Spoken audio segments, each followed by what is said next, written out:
Hi Stampin' friends, tonight we're going to use the cute Halloween designer series paper for just a quick as a bunny little video tonight. It has a lot of great patterns that can look great with the matching stamp set, but I also wanted to show you a couple things that you can do in case you don't have the stamp set but you really like the paper or you bought a paper share.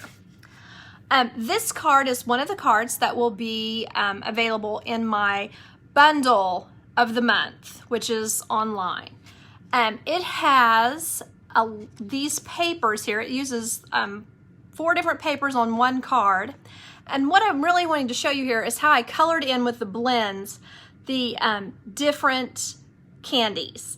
So that's just something that you can do if you have this paper. You can color it in with the blends. We don't want to sit here and watch me do that, but I'm going to show you a couple of other ways to add some interest to that paper. So the first card that I kind of wanted to show you, I wanted to show you one of the patterns is, excuse me just a second, these adorable little vampire bats, and they have on little clothes and little cute things, and they've been trick-or-treating, and they have that sitting on their little branch here. He's taking a little nap because he's tired after trick-or-treating. So what's weird about this though is all of these are not easy to get into the space. There's one up here in this corner that is the easiest to die cut. And this is one of the die cuts. Gosh, I think it's the Tasteful dies. But what I did was I just cut it a little bit extra, just one more time, so that it could fit all in here and not have pieces of the other little bats in it. So this would make a cute background. You could use part of it on a card, and it's adorable. But I wanted to show using it as your focal image. So what I was thinking here was, because using, playing off the colors that are in this particular pattern, that you could, and I've got that upside down, sorry. You could put a piece of the Highland Heather here, and then use one of these other prints as like a basis here, and add your moon up here. We do this a lot of times and work kind of hard on it and make it use masking and put a moon at the top. But for this one, you can see that it would be really easy to just pop a die cut right there, and that makes it pretty easy and quick. So then this is actually also from the Tasteful Dies, and I thought that could make a cute little sentiment down at the bottom. So, you could use whatever you have that's Happy Halloween or whatever. Let's see, I happen to have these little trick-or-treat ones. That on the back of this. And since he's just been trick-or-treating, I thought that would be cute to use on this one.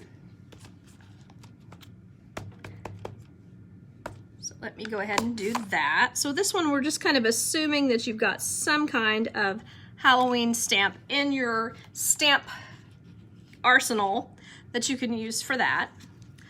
Now I want to show you another thing with this. This matches the gray here that's in this paper, but you can also add color with your blending brushes to some of these papers and give them kind of a neat look. So I'll start with my purple, which is Highland Heather. I'm just going to kind of randomly add it here. I'm going to make a mess of my little workspace here. Oh, hi Margaret, it's great to see you. Thanks for stopping by.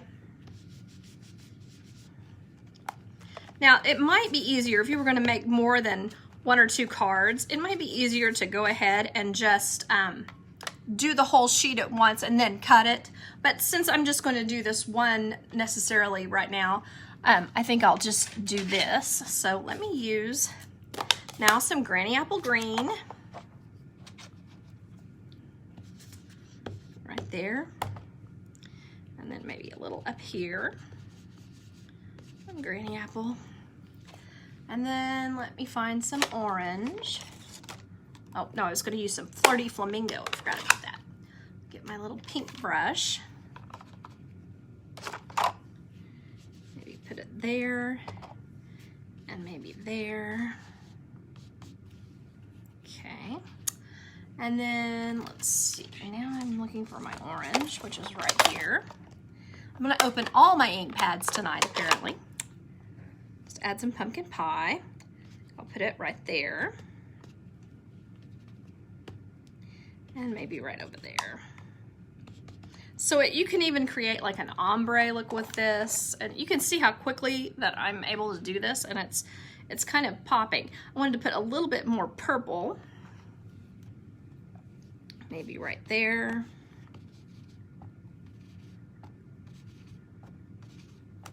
I may need to re-ink my Highland Heather. There we go. Maybe purple right there.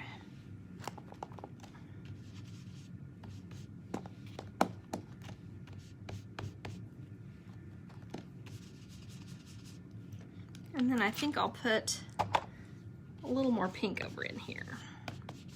Okay, so let me show you how that looks. Kind of like that. Yeah, the more ink, the better. So that you can see it's just kind of got a Halloween theme going. So let me get these guys put away. Don't want to lay our card in them.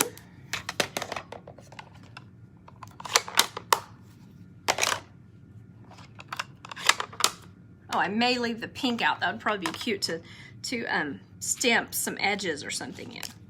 Okay, one thing I did on this other card that I had just showed you was use this stars and star-crossed background. So it has stars at the top and like hatch on the bottom. Let's see, I don't know if you can even see that. I've covered it up with so much stuff, but it looks really cute to use the star here and then use the star embellishments. That can be really cute. But I'm gonna go ahead and start putting this together. I'm gonna try to show you, like you could use the gray, and you may prefer the gray, or you could use this, and you could even just do it all in pink. That could be a cute little look for that. And then your little sky, and then your little trick-or-treat at the bottom. Now to finish this up, I would probably add, maybe some of the black matte dots, or maybe you could add some of the stars. Let's see, I have some black. I'm almost out of the orange. These go a long way though. I have used these a lot, but you can see now at this point where I am after I've made a whole bunch of Halloween cards that I don't have that many left, but you can see that these would be really cute to just kind of add some little black stars kind of for fun around the edge of this. So let me hold that up where you can see it. There we go. There we are. All right. So I'll put this together and then it'll be on my blog and you can see what that looks like when I'm finished. Okay. Next, what I wanted to show you was just a flip card, which we do these a lot. And hold on just a second. There we go. I thought it could be nice to just add a whole bunch of patterns to this batch. And I am going to go ahead and glue this down because if I don't use adhesive, this is just kind of a big fluffy mess. I think you can kind of see that that's the case.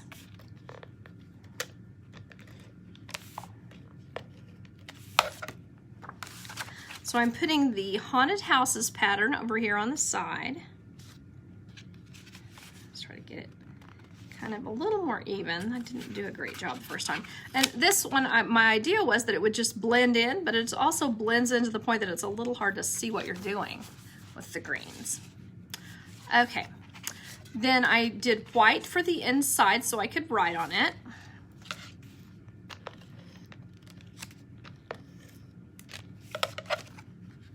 Just layer that here. Oh, let me tell you these dimensions real quick. The base of the card is 8.5, of course, long, and then it's scored, of course, at 5.5, so that it is the size of a normal card front that fits in our envelopes. Then this piece, that's the flop over part, is 8.5 again, and that's just kind of how I chose it, but it is scored at 4.25. So I have it sliding in like that.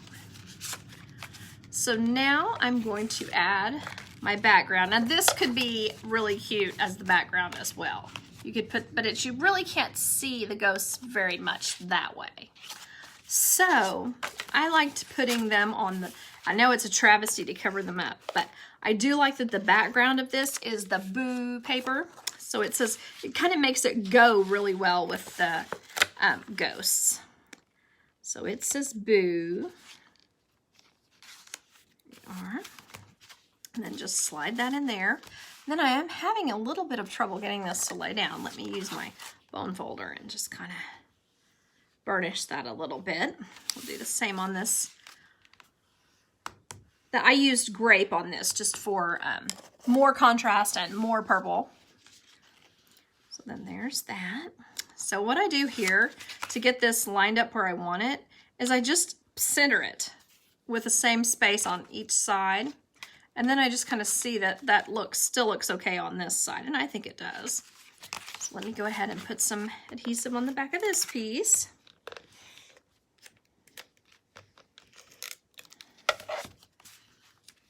Just kind of see if I have it straight.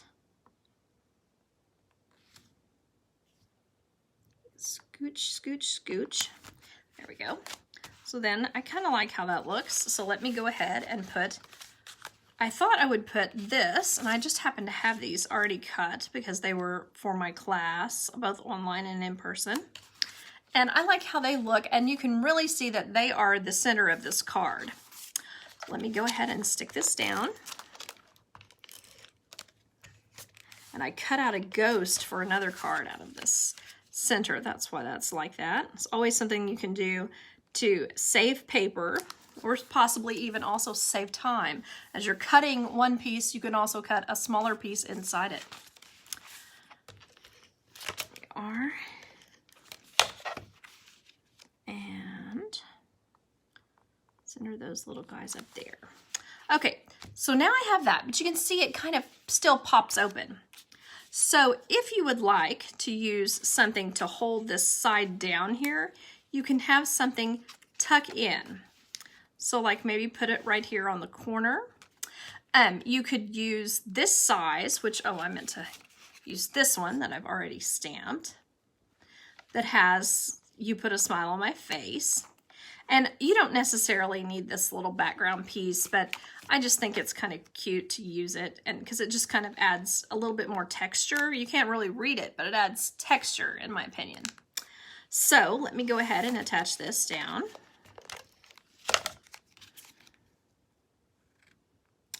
And then you may be thinking, well, now how are you going to stick that? You can't just stick it down. Of course not. I'm going to put one of our dimensional pieces, either an edge piece of the big dimensionals or the small dimensionals on each side, so that this will just tuck in, and this will be raised up, of course, and then you can just still tuck that in. So let me find what I have on that. Oh, this is a big one.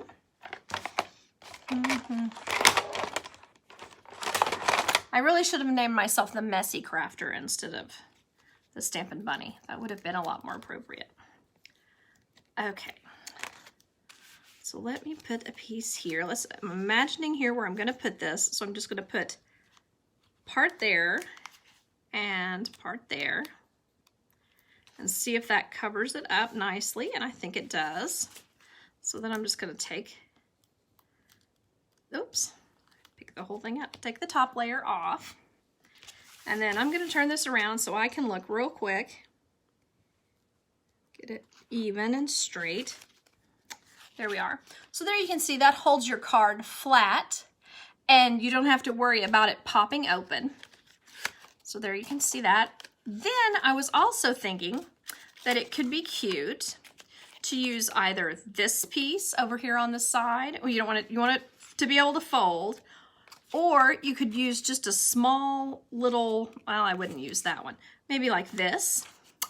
And then, you know, you still have all these great images. Even if you don't have the bundle, you have to cut them out yourself, but they are adorable. And so it could be cute. Maybe not the boo, because he, you know, you can see him here, but just to add some of your little guys here, just to add a little bit of extra, and that would kind of balance here and here. Then I would probably take some of this black ribbon, this is the black sparkly shimmer ribbon with the glitter on it. I think it's called organza, black organza glitter ribbon. It's in the big catalog. So I always love glitter ribbon, but I do, with this ribbon, I do go back and forth trying to get it exactly the length that I want the bow loops. So then to make a triangle on here, I would probably just put a little bow down here in the corner. You want to leave room to open this up. You don't want to get it right over here in the corner, because then when you open it up, that'll get squished. Did I make that make sense? That'll get squished. There we go. So put it over a little bit this way, and then you can add that. And let's see, I did have one more piece of, where did I set that? I wanted to show you. Ah, yeah. This has a lot of cute images. Has like a raven on a little skull and some little tombstones. So any one of those would look super cut out on there, and I'll probably do that as well. So I feel like that is a card that you would, oh, and that's another possibility. See how it is just tucked under there. You want to either stick it down really well, or maybe just act like that's how you want it. So either way. So this is one that I think you could use the paper just to really stand on its own on this one. Okay, I just have a couple other things I wanted to say. Just kind of showing you, when you have this 6x6 paper, you have a whole lot of this paper left over sometimes when you're cutting. For example, like you want to cut some background pieces, and you want this to be, you know, the majority of the card, and you've cut it 5 by 4 1/4. Oh wait, no. You've cut it 5 1/4 by 4. And so you'll end up with these little pieces that are about 3/4 of an inch wide. So that's always something you can do, is do that same coloring bit that I did and use these pieces to create like a little tic-tac-toe kind of a design. Let's see if I can make that make sense. Like just do them like this. However, you probably wouldn't want to put two together like that. I kind of was goofy. But especially with this black and white paper, you could do them all in the same, potentially in the same, same color scheme. And then you could just add some kind of focal image like here, and use your little ghosty and add just some kind of sentiment or something, maybe your hey boo or one of those, and layer that onto some paper, and it makes a really easy, you know, sometimes we get into a big deal where we're just adding more and more embellishments and making these into a design. You know, we've done it before where they're interlocking, you know, like in a V or whatever. But just doing a tic-tac-toe is such a quick way to create some interest to your cards. Maybe cut these in different lengths, of course, and just add all. You do want to be mindful if you've got words on here like this boo one, or if you've got this, that's probably not a good one to use. But if there's words, you probably want them going up and down. But other than that, that is a fun one to add. And I'll be sure and put this on my blog as well. So if you stop by there, you'll be able to see it. But I appreciate you watching, and I hope that you can think of some ways to use this paper as you're doing your Halloween crafting. Thanks for watching. Bye-bye.